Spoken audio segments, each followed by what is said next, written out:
Hot pepper flake grinding, dehydrating and grinding specialty peppers into flakes as powders. It sounds like you're ready to dive deep into the craft of pepper processing. While the basic steps are straightforward, the real magic and the difference between OK flakes and gourmet dry gold lies in the nuance, the science of the pepper anatomy, and the artistic blending of flavors. Let's expand on this process significantly, exploring the professional level secrets of dehydrating and grinding specialty peppers, the philosophy of the homemade flake. Before we get into the how-to, let's talk about the why. Commercial pepper flakes are often a byproduct of the spice industry. They are frequently made from generic red chiles, often with the seeds left in purely to add weight. Because they sit in warehouses and on grocery store shelves for months or years, the volatile oils, the compounds that give peppers their floral, citrusy, or smoky notes, evaporate. When you make your own, you are capturing a moment in time. A habanero isn't just hot, it's apricot-like and floral. A ghost pepper has a slow building heat with an earthy undertone. By controlling the process from fresh fruit to finished powder, you preserve those specific flavor profiles. Phase 1, the safety infrastructure. We cannot overstate this. Working with specialty peppers is an exercise in hazardous materials handling. Capsaicin is an alkaloid that evolved specifically to deter mammals from eating the fruit. When you dry and grind them, you are concentrating that chemical. The gear. If you are moving beyond the occasional jalapeno into the realm of Scotch bonnets, scorpions, or reapers, you need a pepper kit. This should include heavy-duty nitrile gloves. Standard latex can sometimes be porous enough for oils to seep through over long periods. The pepper spatula. Dedicate a silicone spatula and a plastic cutting board specifically to peppers. Capsaicin oils are notorious for clinging to porous surfaces like wood or cheap plastic, and you don't want your morning fruit salad tasting like a Carolina Reaper. Respiratory protection. For grinding, a simple N95 mask is a game changer. It prevents the pepper sneeze or the chili cough that happens when fine particulates hang in the air. The workspace. If you are dehydrating indoors, your house will smell like peppers. For many, this is great, but for children, pets, or people with asthma, it can be irritating. Always try to place your dehydrator in a well-ventilated room or a garage.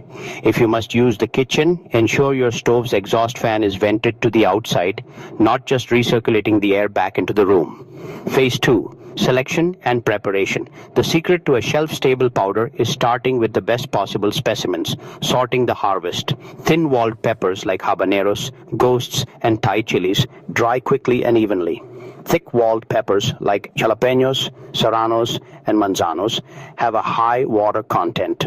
These require more attention because they are prone to molding before they fully dry. The art of the cut, the cross-cut, rings. This is the best method for making flakes. It keeps the seeds somewhat contained within the rings during the drying process, making them easier to handle later. The vertical slit. For tiny peppers like pequins or chiltepins, you don't need to slice them into pieces. Just poke a hole or a small slit in the side to allow steam to escape the interior cavity. The plank cut. For large peppers like poblanos or Anaheim, if you're making a milder powder, cut them into flat planks. This allows them to lay perfectly flat on the dehydrator trays, maximizing your space. To seed or not to seed. Removing seeds. If you want a gourmet, vibrant, electric-looking powder, remove the seeds. The seeds are white tan and will dull the color of your red or orange powder. Removing them also results in a smoother grind. Keeping seeds. If you want that classic pizza shop look and extra volume, keep them. Just be aware that seeds take longer to dry than the flesh. Phase 3, the dehydration deep dive. Dehydration is a race against time and rot. You want to remove water as fast as possible without cooking the pepper. Temperature control. If your dehydrator has a temperature dial, 125 degree Fahrenheit is the sweet spot. Why not higher? At 150 degree Fahrenheit or 160 degree Fahrenheit, the sugars in the peppers begin to undergo a slight caramelization. While this sounds tasty, it actually mutes the specific varietal flavor of the pepper. A habanero dried at 125 degree Fahrenheit will smell like fresh fruit. One dried at 165 degree Fahrenheit will smell like toasted hay. Why not lower? If you go below 110 degree Fahrenheit, the drying process takes so long that mold can begin to form in the humid environment of the dehydrator before the pepper is dry enough to be preserved. Airflow and rotation. The snap test. You cannot judge dryness by sight. You must use touch. Pick up a piece of pepper and let it cool for a minute. Warm peppers are naturally more pliable. Once cool, try to snap it in half. If it bends, it still has roughly 10% to 15% moisture. It will rot in a jar. If it snaps like a potato chip, it is ready. The seed test. If you kept the seeds, try to crush one with your fingernail. If it's soft, keep drying. The seeds must be rock hard. Phase 4, grinding and texture engineering. The equipment choice.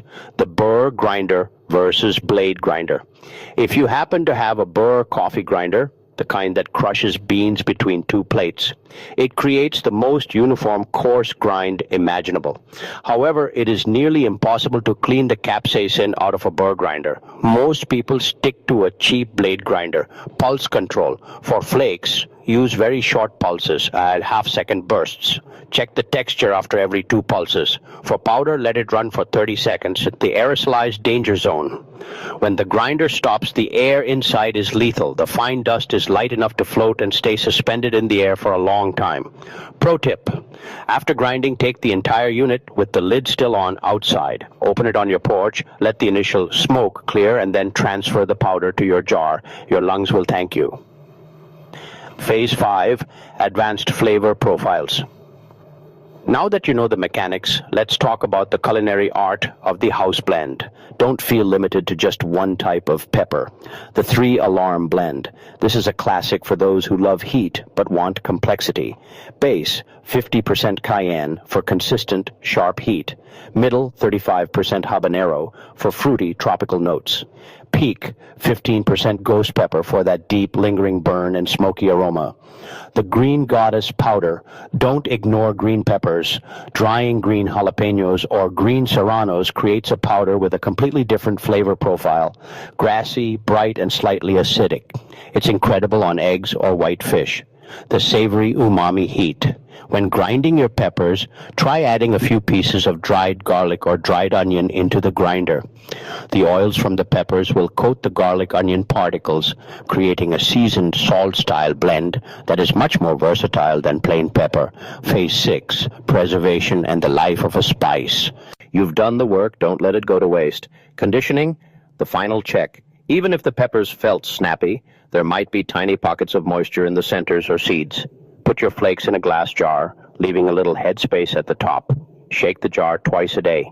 If you see the flakes sticking to the sides of the glass or clumping together, they aren't dry. Empty them back onto the dehydrator for 2 more hours. Vacuum sealing. If you made a huge batch, don't keep it all in one jar. Every time you open the jar, you introduce fresh oxygen and moisture. Keep a small working jar for daily use. Vacuum seal the rest in small batches or use oxygen absorbers, those little do-not-eat packets. Stored in a cool, dark place, your homemade powder will remain potent for 12 to 18 months. Troubleshooting common issues.